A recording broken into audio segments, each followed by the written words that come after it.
दोस्तों, हम लोगों ने इस कहानी के तीसरे पार्ट में देखा था कि वैज्ञानिक रोहन लोगों को ये समझाने में सफल हो जाते हैं कि इंसान सिर्फ पैसे के लिए ही काम नहीं करता, बल्कि वो कुदरती रूप से ही मेहनती है। वो ये भी बताते हैं कि पैसे वाली दुनिया में सबसे बड़ा घपला और घोटाला यही है कि पैसे से इस मेहनत की लूट हो रही है। पैसे वाले मेहनत करने वालों की मेहनत को पैसे से लूट लेते हैं। सारे संसार में फैली सारी गड़बड़ियों का कारण यही है। लोगों ने पिछले पार्ट में वैज्ञानिक रोहन से सवाल किया था कि आखिर पैसे से मेहनत को लूटा कैसे जाता है।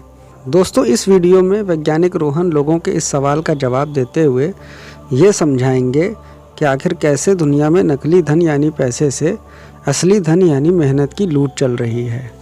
वैज्ञानिक रोहन ने कहा, इंसान सीधे पैसा तो खा नहीं सकता, और उन्होंने अपनी स्क्रीन का कैमरा वर्तमान दुनिया की तरफ मोड़कर दिखाया कि लोग दिन रात पैसे के पीछे भाग रहे हैं, इसी पैसे के बारे में सोच रहे हैं, और लोगों में पैसे को लेकर छीना झपटी और मारामारी मची हुई है। लेकिन इतनी मशक्क़त के बाद जब पैसा हाथ में आया तो आदमी ने उस पैसे से दुनिया भर की जीवन उपयोगी वस्तुएं ही खरीदी। एक आदमी जो महीने भर से पैसे के लिए खट रहा था, लेकिन महीने भर बाद जब तनख्वाह मिली तो उसने उस पैसे से राशन, कपड़े और बर्तन जैसे सामान खरीदे। उन्होंने दिखाया कि एक गरीब आदमी है जो सस्ती और आवश्यक चीज़ें खरीद रहा है। फिर उन्होंने एक अमीर आदमी को दिखाया जो महंगी और लग्जरी चीज़ें खरीद रहा था, लेकिन दोनों ने पैसे से सामान ही खरीदा।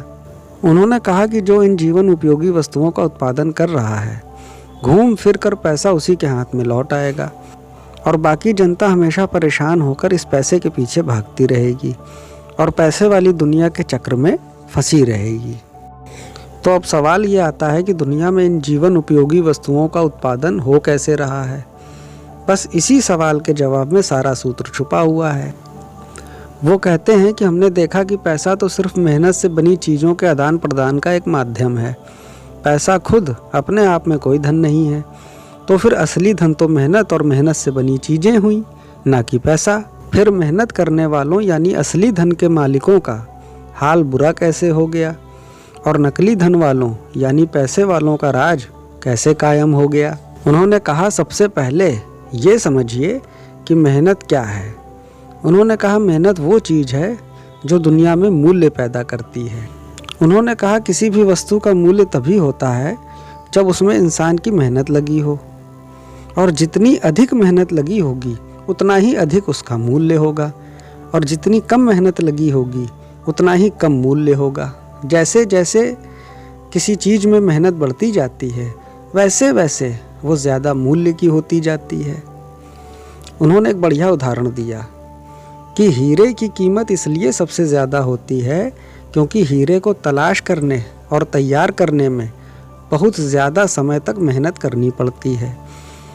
इसलिए हीरे का मूल्य इतना ज़्यादा होता है, ना कि इसलिए कि वो एक विशेष प्रकार की कीमती धातु होता है। उन्होंने कहा कि हम ये कैसे पता करेंगे कि कौन सी चीज़ में ज़्यादा मेहनत लगी है और कौन सी चीज़ में कम। इसके लिए हमें ये देखना होगा कि किसी वस्तु को तैयार करने के लिए कितनी देर तक मेहनत की। मान लीजिए एक जोड़ी जूता तैयार करने में 10 घंटे का समय लगता है, तो उसका मूल्य 10 घंटे की मेहनत के बराबर होगा। अब मान लीजिए कि एक शर्ट को तैयार करने में 5 घंटे का समय लगता है, तो 2 शर्ट का मूल्य एक जोड़ी जूते के बराबर होगा, क्योंकि एक शर्ट तैयार करने के मुकाबले एक जोड़ी जूते को तैयार करने में 2 गुना समय लगता है। इसलिए उसका मूल्य भी 2 गुना है। दुनिया भर की चीज़ों का वास्तविक मूल्य इसी तरह तय होता है, यानी हर चीज़ की बुनियाद में इंसान की मेहनत ही है। अब वस्तु में समाई हुई इंसान की इस मेहनत के मूल्य को अभिव्यक्त करने के लिए वस्तु के दाम तय किए जाते हैं, और इन दामों को चुकाने के लिए पैसे का इस्तेमाल किया जाता है। अब सवाल ये आता है कि अगर किसी भी चीज़ का दाम उसमें लगने वाली मेहनत से तय होता है, तो फिर पैसे वाला यानी मालिक अपना मुनाफा कहाँ से निकालता है। कुछ लोगों ने तुरंत जवाब दिया कि उस चीज़ में वो अपना मुनाफा जोड़कर और उसके दाम बढ़ाकर मुनाफा निकालता है। वैज्ञानिक रोहन ने कहा कि नहीं, ऐसा बिल्कुल नहीं है। वो बताते हैं अक्सर प्राकृतिक और वैज्ञानिक सत्य आम जीवन और रोज़मर्रा की ज़िंदगी में जो महसूस होता है उसके बिल्कुल विपरीत होते हैं। जैसे कि हमें देखने में लगता है कि सूरज पृथ्वी का चक्कर लगा रहा है, क्योंकि हम उसे एक तरफ से उगते देखते हैं और दूसरी तरफ जाकर डूबते हुए देखते हैं। लेकिन वैज्ञानिक सत्य इसका बिल्कुल उल्टा है, और वो ये है कि पृथ्वी घूमती है ना कि सूरज। बस यही हाल मुनाफे का है। फिर उन्होंने बताया चीज़ें हमेशा अपने वास्तविक दाम पर ही बिकती हैं, मतलब जितनी उसमें मेहनत लगी होती है। अगर मुनाफा अलग से जोड़कर हासिल किया जा सकता तो हर आदमी अपनी चीज़ों में दाम बढ़ाकर करोड़पति बन जाता। एक गरीब रिक्शे वाला पहले 10 रुपये सवारी से लेता था और अब वही रिक्शे वाला 50 रुपये सवारी से ले रहा है, लेकिन फिर भी गरीब है।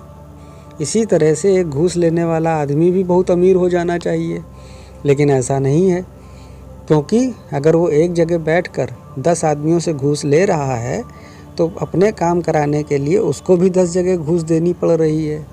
उन्होंने एक और उदाहरण दिया कि मान लीजिए आपने एक 10 रुपये की चीज़ तैयार की और उसमें 10 रुपये का मुनाफा जोड़ दिया और आप इस चीज़ को बाज़ार में जाकर 20 रुपये में बेच आए। अब आपकी जेब में 20 रुपये आ गए, लेकिन आप 20 रुपये तो खाएंगे नहीं, बल्कि उसका कोई सामान ही खरीदेंगे। जब आप इन 20 रुपये से अपने लिए कोई चीज़ खरीदने जाएंगे तो आप ही जैसा कोई होशियार आदमी अपनी 10 रुपये वाली चीज़ आपको 20 रुपये में बेच देगा। इस तरह बात वहीं की वहीं आ जाएगी। उन्होंने बताया कि असल में दुनिया भर की चीज़ें अपने असली दामों पर ही बिकती हैं, और मालिक और पैसे वालों का मुनाफा कागज़ या धातु के पैसे जैसी निर्जीव चीज़ से नहीं निकलता, बल्कि इंसान की मेहनत जैसी जीवित चीज़ से निकलता है। उन्होंने समझाया असल में बात यह है कि मालिक चीज़ तो तैयार करवाता है 20 ही रुपये की, और उस चीज़ में वास्तव में 20 रुपये के ही मूल्य की मेहनत निहित होती है, लेकिन वो मेहनत करने वाले को 15 ही रुपये देता है। इस तरह वो मेहनत करने वाले की मेहनत को लूट कर ही अपना मुनाफा पैदा करता है। अगर वो 20 रुपये की मेहनत कराकर मेहनत करने वाले को 20 रुपये ही दे दे तो उसका मुनाफा गायब हो जाएगा और मालिक का अस्तित्व ही खत्म हो जाएगा, जो वास्तव में हो भी जाना चाहिए, क्योंकि वो मात्र दूसरों का खून चूसकर मोटा होने वाली जोंक के अलावा और कुछ नहीं है। दरअसल जब मालिक 15 रुपये देता है तो वो 20 रुपये की मेहनत वाली चीज़ का ही 15 रुपये देता है और उस चीज़ को उसके वास्तविक मूल्य यानी 20 रुपये में ही बेचता है। अब ऊपर से देखने में लगता है कि चीज़ तो 15 रुपये की ही थी, लेकिन मालिक ने उसमें अपना 5 रुपये का मुनाफा जोड़कर 20 रुपये में बेच दिया। हालांकि छुपी हुई बात यह है कि मेहनत करने वाले ने उसमें 5 रुपये की मेहनत ज़्यादा डाली है, 15 रुपये ले करके उसमें 20 रुपये की मेहनत डाली है। इस तरह मालिक यानी पैसे वाले को भले ही कुछ ना खर्च करना पड़ा हो, लेकिन मेहनत करने वाले को उसमें मेहनत जोड़नी पड़ी है, तब उसका दाम बढ़ा है।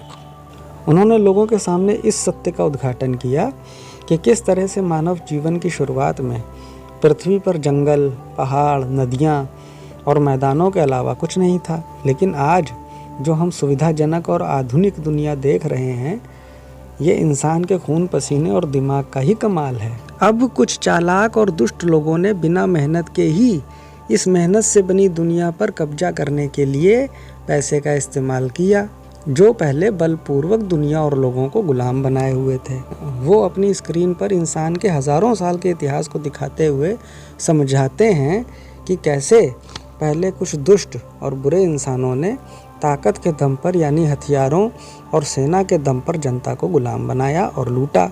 अब आधुनिक युग में लोगों को गुलाम बनाने के लिए और लूटने के लिए सीधे बंदूक और ताकत का इस्तेमाल ना करके पैसे के दम पर लोगों को गुलाम बना रखा है। लेकिन आज भी इस पैसे के पीछे ताकत ही है, क्योंकि इस पैसे वाली दुनिया को बदलने के लिए अगर कोई प्रयास करेगा या उनके सिस्टम को चुनौती देगा तो उसे मिटाने के लिए आज भी उनकी इस पैसे वाली दुनिया के पीछे बड़ी बड़ी फौज और हथियार तैयार खड़े हैं। उन्होंने कहा जब पैसा नहीं था तब भी इंसान मेहनत से चीज़ बनाता था और उनकी अदला बदली करके आराम से जीवन यापन कर लेता था। और हो सकता है कि आने वाली दुनिया में भी पैसे का नामो निशान मिट जाए। यानी पैसा पहले भी हकीकत नहीं थी और हो सकता है आने वाले युग में भी हकीकत ना रहे। बस ये वर्तमान विशेष युग की सच्चाई है। दोस्तों, अब हम इस कहानी के अगले पार्ट में देखेंगे कि जिन लोगों ने बढ़ती जनसंख्या और कम संसाधनों को गरीबी, बेरोजगारी और हर समस्या का कारण बताया, उनको वैज्ञानिक रोहन ने क्या जवाब दिया।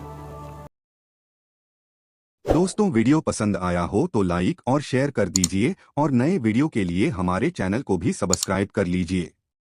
धन्यवाद।